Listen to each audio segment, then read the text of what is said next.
Hello, everyone. Welcome to our channel. And I am Dr. Jane. I'm your favorite psychologist.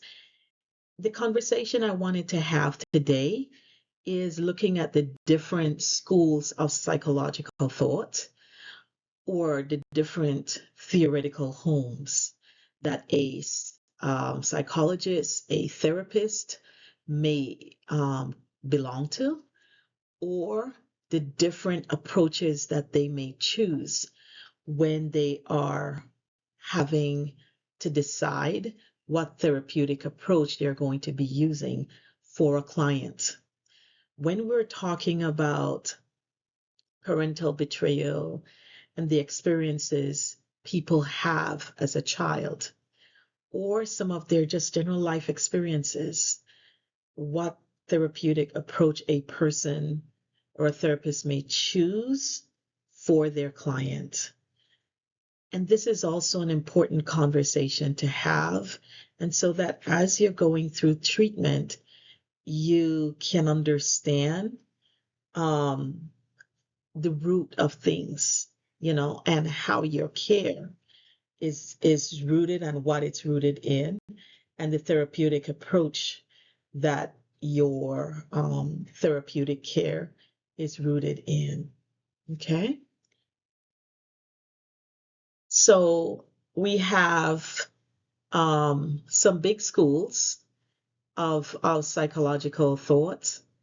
The first one is our biological perspective.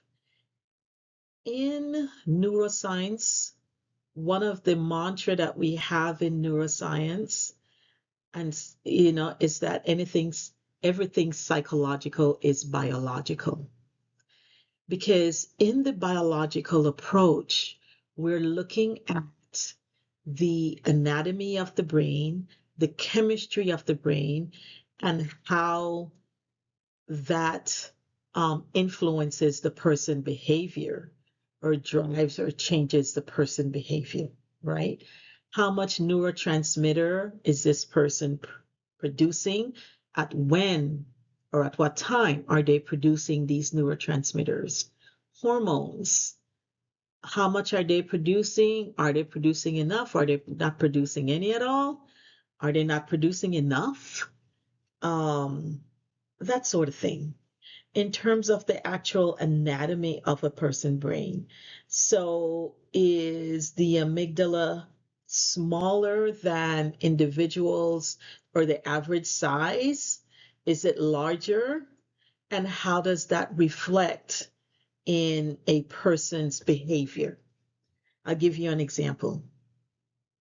So, there's a popular case that you learn about in your psychology classes, you learn about it in your neuroscience class, you learn all about it in your cognitive psychology classes. And it's the Clive Waring case, where he was fined for a while. He had a fever, and and the fever altered his memory. And so his wife was there trying to figure out what is wrong with her husband. And to find out, he had a viral disease that ate away at his hippocampus. And our hippocampus is what's responsible for the consolidation of memory and the making of new memory. And so he was not able to create new memory. Absolutely fascinating.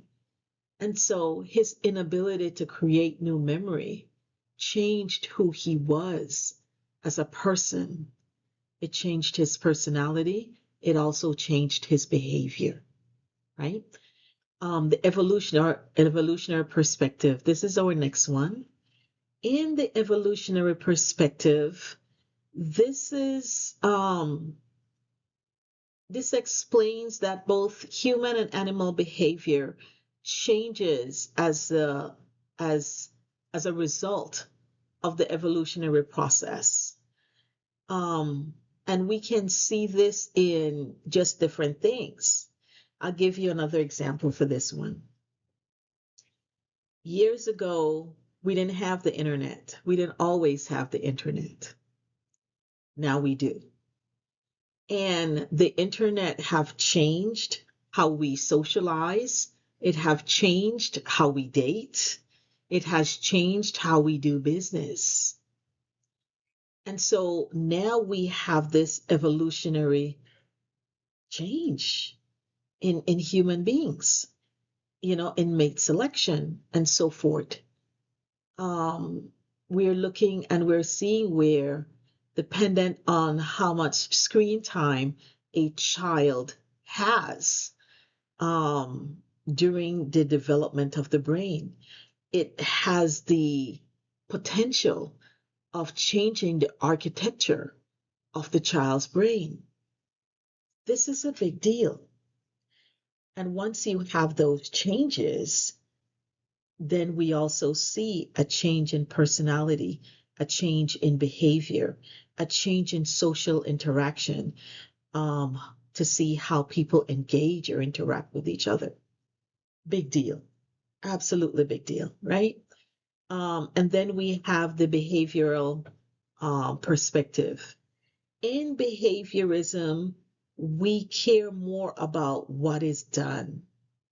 We don't care about what the person think. We don't care about what they feel.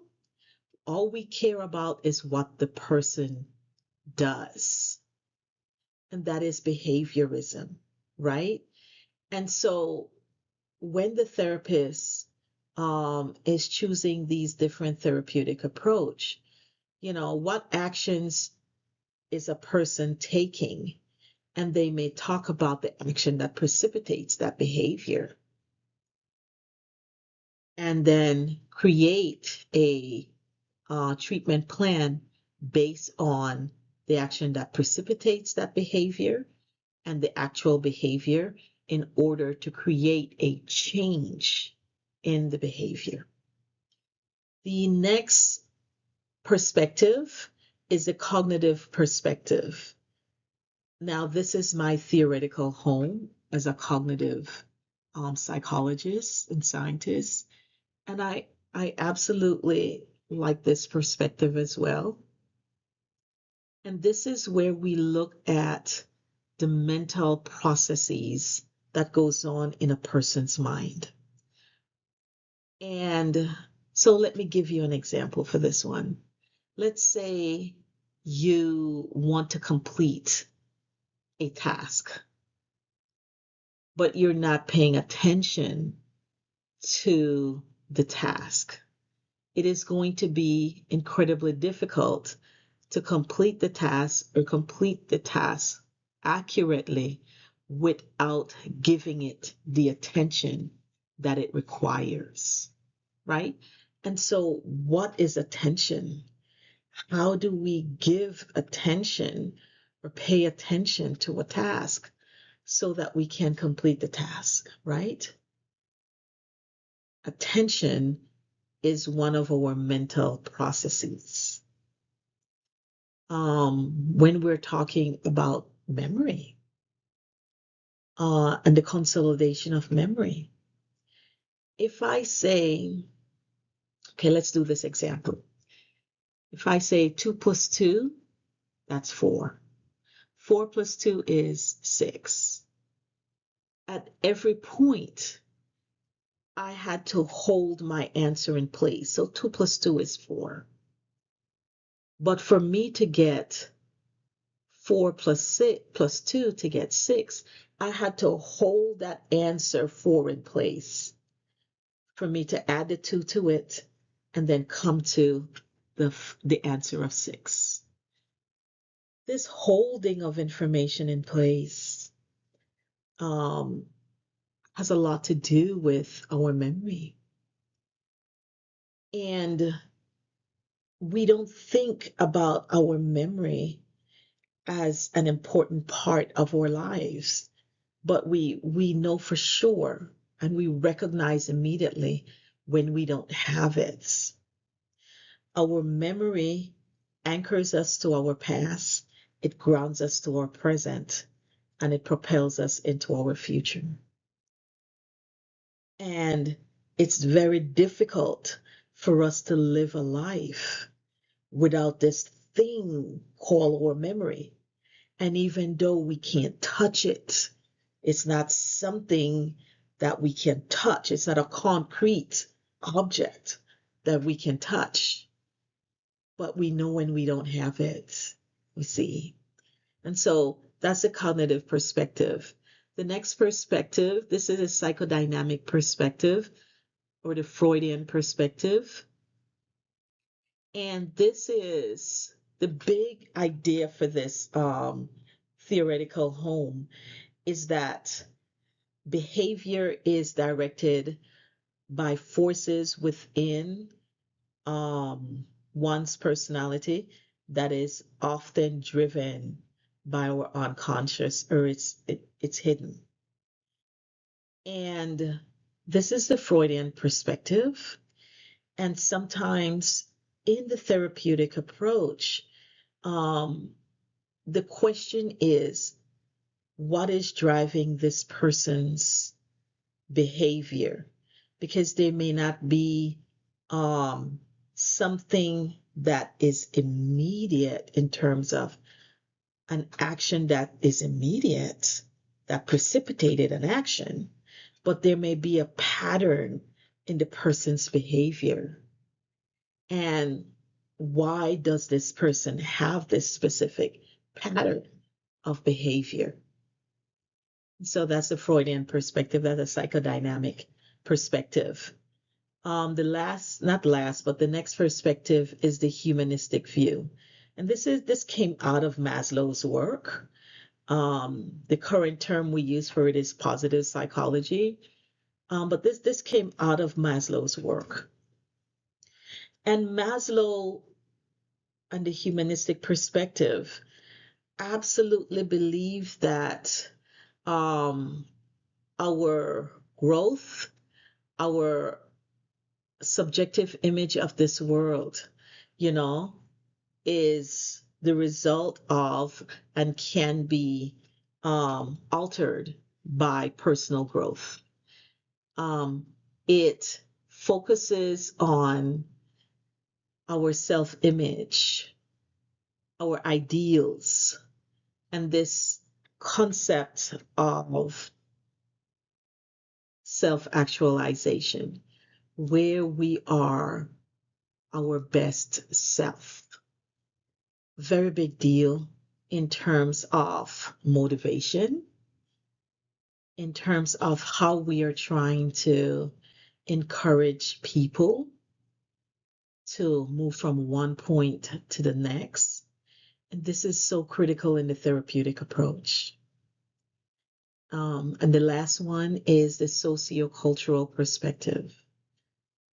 This is another big deal. How does our social environment and our culture, how does that impact who we are? And how does that shape our personality? How does it shape our development? And so forth. And so when you go to therapy, these are the different kind of buckets that a therapist may choose as a therapeutic approach for the client. And normally, when we see people coming out of traumatic situation, experiencing parental betrayal, experiencing different experiences in that transition between 18 to 24, and just moving on with their lives as they seek therapy, it is important for us to kind of see and understand what the therapist is doing, and so what is required from us as a client, so that we can get the best possible outcome from the therapy session that we are in. Again, my name is Dr. Jane. Thank you so much for watching. Please like, share, comment, subscribe. And if you have any stories that you would like to share with this channel, if you have stories with regards to parental betrayal, if you have stories with regard to some things that, you know, you did within your transition between 18 to 24, and, you would like to encourage young people to not do those things again, please email me, and we can share it on the channel and build a sense of awareness within our community. Thank you.